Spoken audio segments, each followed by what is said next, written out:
자, 에이펙 공식 주간이 시작이 됐죠. 오늘이 4일차입니다. 오늘 이재명 대통령은 에이펙 CEO 서밋 개막식 특별 연설을 시작으로 또 경제 외교 대장정에 나섭니다. 이 대통령은 트럼프 대통령과의 정상회담을 비롯해서 한일, 항중 정상과의 만남도 예상이 돼 있습니다. 서울 스튜디오 연결해서 자세한 내용 알아보겠습니다. 차인주 앵커. 네, 대담 이어가겠습니다. 에이펙 기간에 열리는 양자회담과 CEO 서밋 등 판 커진 이번 에이펙의 관전 포인트를 반길주 국립외교원 교수와 자세히 짚어보겠습니다. 안녕하십니까? 안녕하세요.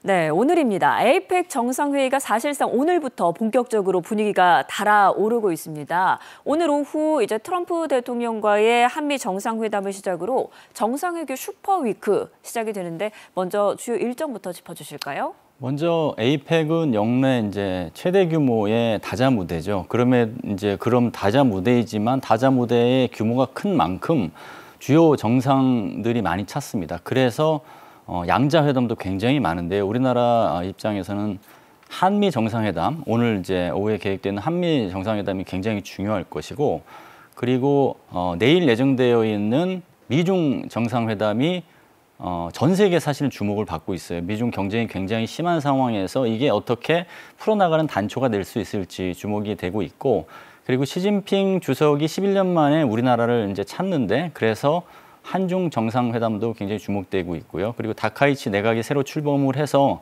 10월 30일로 조율되고 있는데, 한일 정상회담도 정책적 일관성 유지를 위해서 중요한 단초로서 지금 주목되고 있습니다. 네, 특히 또 오늘 있을 한미 정상회담의 최대 관심사는 관세가 아니겠습니까? 아직까지 이견은 있습니다. 미국은 우리는 모든 게 준비되어 있다라는 입장인데 우리는 국익이 최우선이고 너무 급하게 생각하지는 않겠다라는 입장입니다. 어떻게 전망하십니까? 예, 사실 지난 8월에 한미 정상 간 기본적인 관세 기조 방향에 대해서 합의한 이후에 이제 구체화 작업을 실무선에서 굉장히 많이 진행해 왔죠. 그래서 일부 이견이 좁혀진 부분도 있지만 아직 쟁점이 남아 있습니다. 대표적으로 현금 투자 비중을 어느 정도 할 것인지 20%냐 50%냐, 그리고 이제 기간, 그리고 그 분할 액수, 예를 들어 뭐 150달러를 10년에 할 것이냐 250달러를 뭐 이제 8년에 할 것이냐, 이런 것들이 이제 쟁점이고, 그뿐만 아니라 수익 배분을 어떻게 하고 투자처를 어떻게 할 것인지 이견이 있기 때문에 사실상 바로 이번 정상회담을 통해서 모든 것이 일단락 되는 것은 어려운 것이 또 현실이다. 그럼에도 불구하고 한 3가지 시나리오를 생각해 볼 수 있을 것 같은데요. 네. 이런 워킹 레벨, 지금 실무 레벨에서 못했던 것을 정상회담을 통해서 정상 간 담판을 통해서 전격 합의하는 것. 그다음 두 번째는 이제 부분 합의 시나리오가 있겠죠. 한미가 이미 공조하고 의견의 일치를 보았던 부분에 대해서는 팩트시트라든가 아니면 공동성명을 통해서 합의를 하고, 그래서 한미 간 불협화음이 없다는 것을 확실히 대외적으로 내고 추후에 협상을 이제 계속 이어가자는 것. 그리고 마지막에는 아예 이제 이번에는 합의하는 거 이런 것들을 아무것도 내놓지 않고 추후에 이제 합의를 하는 것으로 이제 연기하는 것. 이 3가지 시나리오가 지금 다 어떻게 보면 테이블 위에 있다고 볼 수 있겠습니다. 네, 분위기는 이제 겉으로는 좋겠지만 국익을 위한 소리 없는 치열한 전쟁터가 될 것 같다, 이런 생각도 듭니다. 네. 에이펙 부대 행사로 열리는 CEO 서밋도 마찬가지입니다. 전 세계 경제인들이 그야말로 총출동을 했다라고 해도 과언이 아닌데 이제 어제부터 공식 일정이 시작됐죠? 그렇죠. 에이펙 정상회의 기간에 이제 1996년 필리핀 에이펙부터 사실은 에이펙 CEO 서밋도 같이 있는데, 이게 사실은 에이펙 그러니까 국가 정상들의 회의만큼이나 주목을 받습니다. 트럼프 미 대통령 같은 경우도 사실 정상회의 본회의는 참가 안 하더라도 CEO 서밋은 참가해서 기존 연설까지 하잖아요. 그만큼 주목을 받는 이제 행사이고, 이번에 주제는 3B라고 해서 브릿지, 비즈니스, 비욘드라고 해서 이제 제시를 했는데, AI하고 반도체 등 다양한 글로벌 이제 경제 이슈에 대해서 논의할 것으로 예상되고, 특히나 이번에 APEC CEO 서밋의 의장으로 최태원 회장이 맡게 됐죠. 그래서 여러 이제 한국의 어떤 국제 정치적 역할뿐만 아니라 경제적인 측면에서 역할이 주목되는 상황입니다. 네. 참석자 면면도 대단합니다. 엔비디아의 젠슨 황 CEO를 비롯해서 메타, 마이크로소프트, 아마존, 시티그룹 등등등등 정말 글로벌 리더들이 총 출동을 하네요. 맞습니다. 글로벌 이제 경제인들이 한 1,700여 명 정도 지금 참가하는 것으로 알려져 있는데 말씀하신 대로 우리나라를 대표하는 글로벌 기업, LG, HD, 현대, SK 등 다 총 출동하고 사실은 젠슨 황이라고 하는 AI 사실은 대부 AI의 선구자, 그 AI의 가장 영향력 있는 인물이라고 알려져 있잖아요. 근데 AI는 사실 전 세계에서 모든 국가들이 경쟁적으로 그 기술과 활용도를 선점하기 위해서 노력하는 부분이기 때문에 그래서 지금 글로벌 미래 경제 아키텍처를 설계하고 추진해 나가는 모든 인사들이 대거 참가한다 그렇게 보시면 될 것 같습니다. 네, 아무래도 우리에게 중요한 건 이 반도체 협업이 되지 않겠습니까? 엔비디아 젠슨 황 CEO와 우리나라 이재용 회장 그리고 최태원 회장과의 회동을 해서 AI 빅딜 가능성도 있을까요?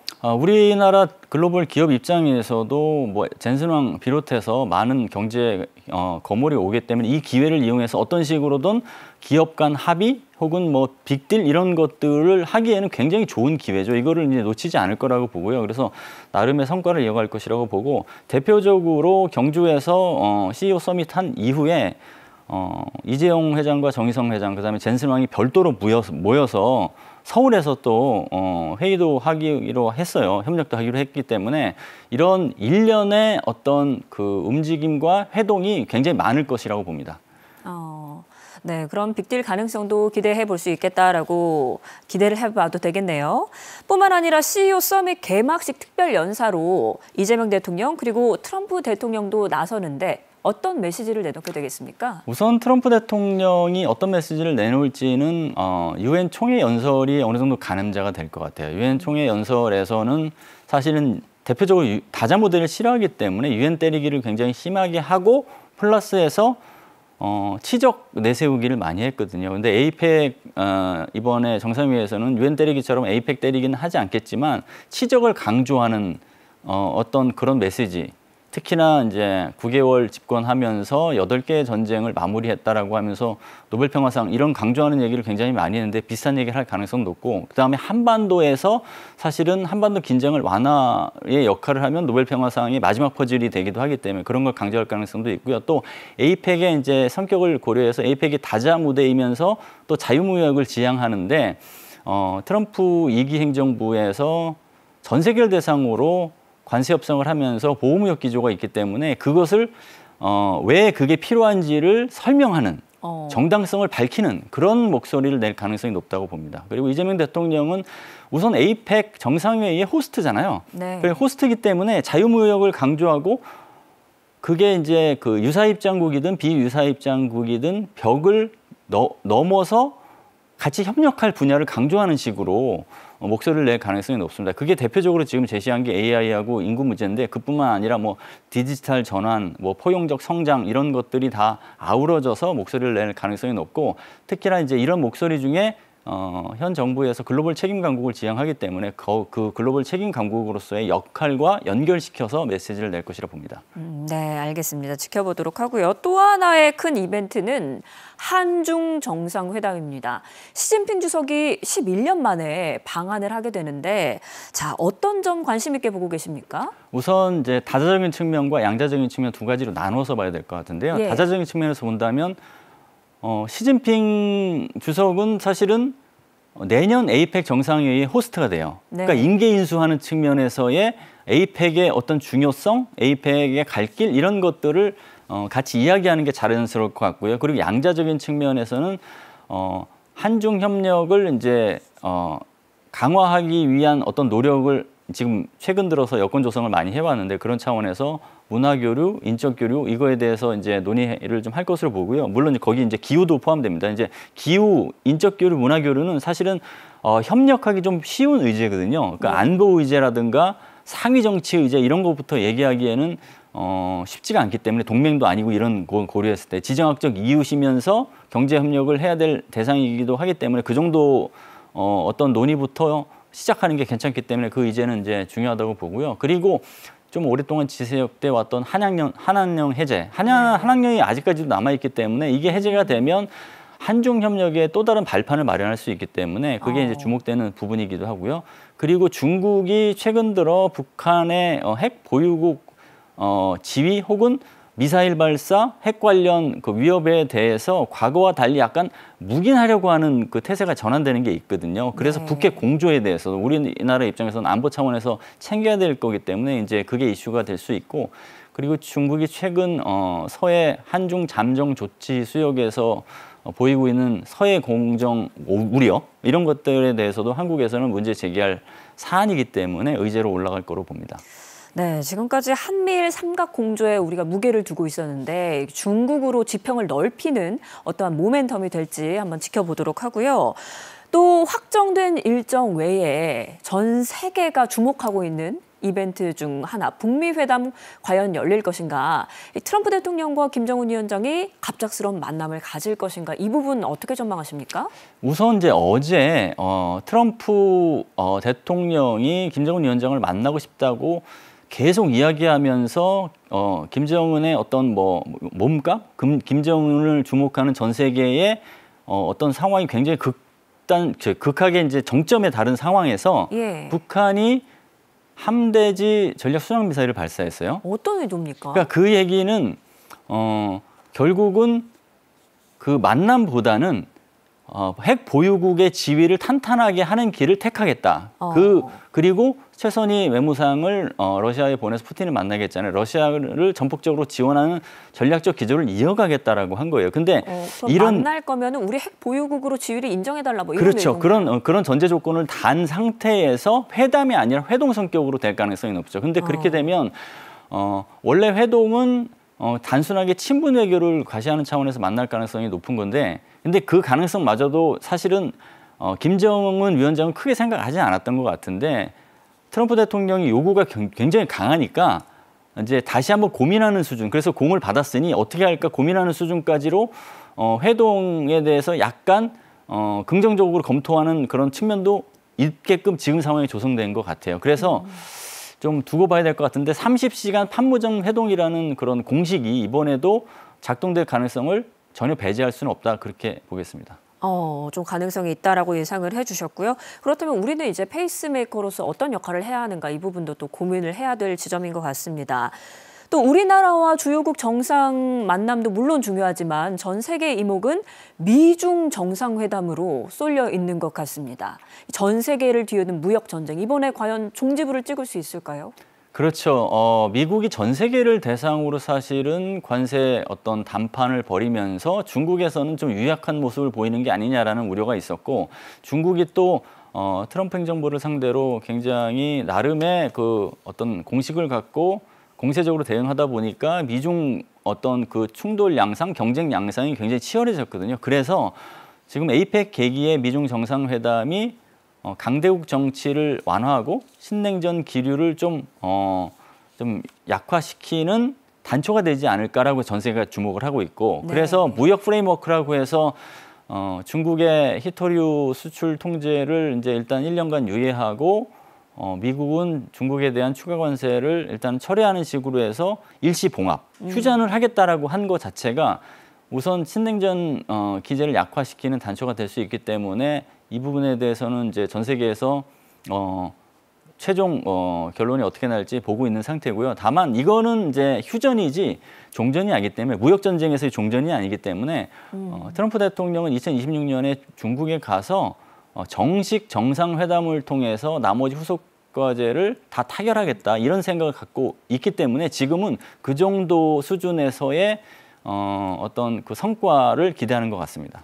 일단 표면적으로는 분위기 좋게 잘 봉합을 하고 이 수면 아래의 문제는 조금 더 길게 끌고 갈 수 있다라고 전망을 해주셨고요.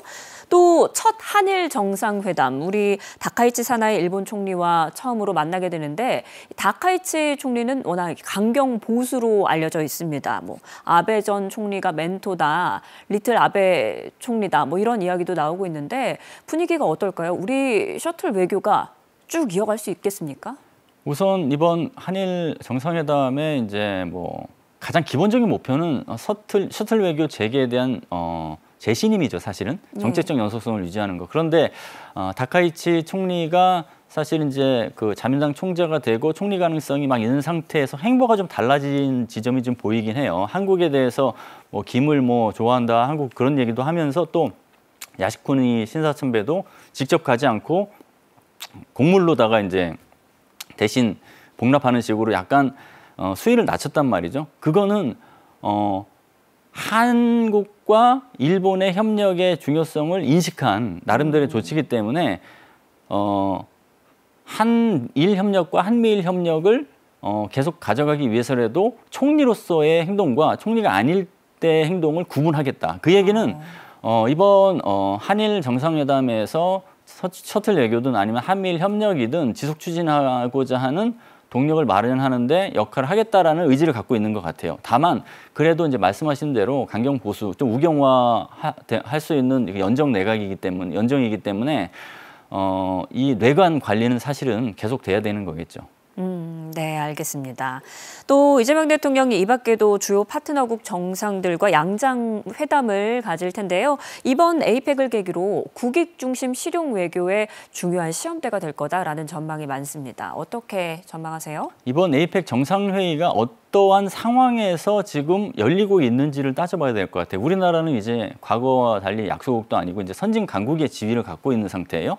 그러고서 신냉전 기조라고 하는 굉장히 그 어떤 경쟁과 충돌 양상이 굉장히 극한의 상황에 올라가고 있고 지정학적 위기로 인해서 전쟁이 굉장히 확산되고 있는 상황이잖아요. 그런 아우르는 상태에서 한국의 역할이 주목되는, 즉 그런 상황에서 선진 강국이라는 지위를 갖고 있는 한국의 역할이 주목되는 상황에서 주체국으로서 나선단 말이죠. 네. 그런 어떤 조건이 있기 때문에 거기에 이제 충족할 수준의 성과를 내는 방향으로 끌고 가야 되는데 그게 이제 첫 번째는 글로벌 협력이죠. 사실 지금의 진영 간의 대결 이런 걸 넘어서 범인류적으로 협력해야 되는 사안이 있거든요. 뭐 기후, 네. AI, 뭐 아까 인구 문제 뭐 말씀드렸다시피 그런 것들에서 한국이 경주선언 이런 걸 통해서 그거 역할을 높이고 일부는 리드할 수 있는 그런 게 이제 사실은 실용 외교에서 또 한국만 보는 게 아니라 글로벌 보는 측면에서 의미가 있고요. 두 번째는